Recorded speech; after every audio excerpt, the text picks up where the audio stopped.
అయ్యారు కాలు అడ్డం పడితే అడ్డంగా పడిపోతారండి. ఆగండి. ఆగను. కియా కారు కానుకగా ఇచ్చి దానికి డ్రైవర్ చేశారు. మొన్నటిదాకా పండగ పేరు చెప్పి 10 ఊళ్ళు తిప్పారు. ఇప్పుడు సడన్ గా పెళ్లి అంటున్నారు. ఆ కారు కొన్న 4 టైర్లు ఇప్పి చెరులో పడితేనే గానీ దానికి ప్రశాంతత ఉంచలేరు. నెట్ఫ్లిక్స్ లో కనపడతారంటే వెళ్ళొచ్చు కదండి. అదొక దరిద్రం. దీని ఫ్రెండ్ పెళ్లిళ్ళ మీద పెళ్లిళ్ళు చేసుకోవడమే ఓ శాండాలం అనుకుంటే దాన్ని చిత్రించి చూపించాలనుకోవడం ఇంకా శాండాలం. ఈ దారుణాన్ని నేను అస్సలు అంగీకరించను.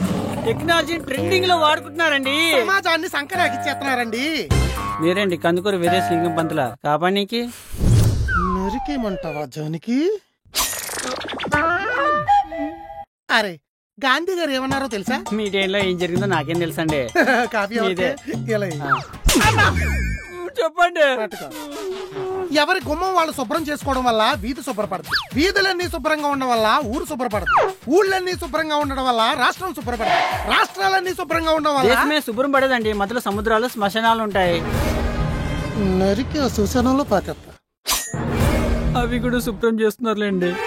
అలా ముందు మన కొంపలో ఖండితే దేశం మొత్తం ఖండిస్తారు. ఈ సోషల్ మీడియా ఏ సందర్భంలో సంక్రమించిందో గాను రే వైరస్ లా వ్యాపించి మందులేని రోగంలో దాపరించి క్యాన్సర్ లో మనతో కాపురం చేస్తుందిరా. రెవల్యూషన్ అంటుంటే మీ రోగం అంటారేంటండి? మొత్తం రివర్స్ అయిపోతుంటే రెవల్యూషన్ ఏంటరా? రివర్సా? ఇంతకు ముందు ఇంటి పక్క వాళ్ళతో ముఖాముఖి కొట్టుకునేవారు. ఇప్పుడు ఇంటర్నెట్ లో ముక్కు ముఖం తెలియని వాళ్ళతో కొట్టుకుంటున్నారు.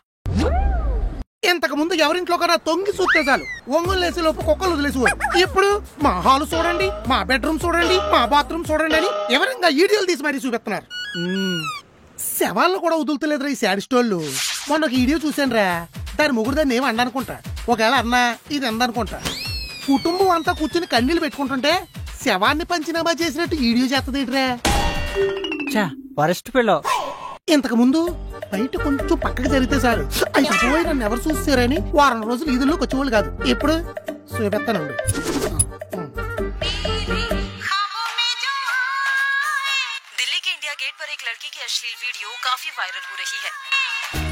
నేను అర్జెంట్గా ఢిల్లీకి వెళ్తా. ఏళ్ళు గోసిగుడ్డు ఎట్టుకొడతారు. అమ్మో వద్దులే. టవల కట్టుకుని ఇండియా గేట్ దగ్గర ఏ రంగం వేస్తుంది. ఇదంతా సోషల్ మీడియా వల్ల కాదు. దీన్ని చూసి ఇంకో 4 తలకాయలేని వాళ్ళు తువాళ్ళు కట్టుకుని తయారవుతారు. ఇండియా పరువు ఇండియా గేట్ దగ్గర తీసేసిందిరా. దీని పాపులారిటీ పిచ్చి పాడెక్క. అందుకే ఈ నెట్ఫ్లిక్స్ పెళ్లిని మనం నట్టింట్లోనే తొక్కేదా. కొంచెం వెనకెళ్ళండి, మీరు నా కాలు తొక్కేస్తున్నారు. ఇంతకీ ఇప్పుడు మీరు ఏం చేస్తారు? ఒంట్లో బాగాలేదని చెప్తే ఇంట్లో వదిలేసిపోతారు. మా వాళ్ళు ఎవరో పోయేలా ఉన్నారని చెప్తే మిమ్మల్ని ఒక్కరినే పోయిరామంటారు.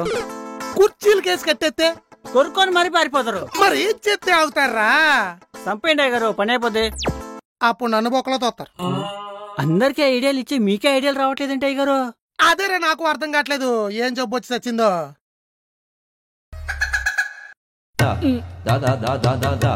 వచ్చింది.